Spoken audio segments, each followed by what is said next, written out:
জন্যেই দেখবেন যেভাবে অ্যাপ্রোচটা করা হয় সেটা হচ্ছে, আরে বাবা টিটকিরেই তো মেরেছে, গায়ে তো হাত দেয়নি। আরে গায়েই তো হাত দিয়েছে, ধর্ষণ তো আর করেনি। আচ্ছা ধর্ষণ না হয় করেছে, কিন্তু অন্তত প্রাণে তো মেরে ফেলেনি মেয়েটাকে।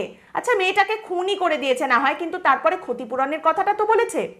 এই যে আমি বাক্যগুলো বললাম, এর মধ্যে কতগুলো বাক্য শোনার পর আপনার মনে হলো যে না না এই বিষয়টা একটু মাত্রাতিরিক্ত হয়ে যাচ্ছে? তৃতীয় বা চতুর্থ বাক্যতে গিয়ে কি আপনার মনে হলো যে না এটা একটু বাড়াবাড়ি হয়ে যাচ্ছে? এইটাই হচ্ছে ওভারটন উইন্ডো।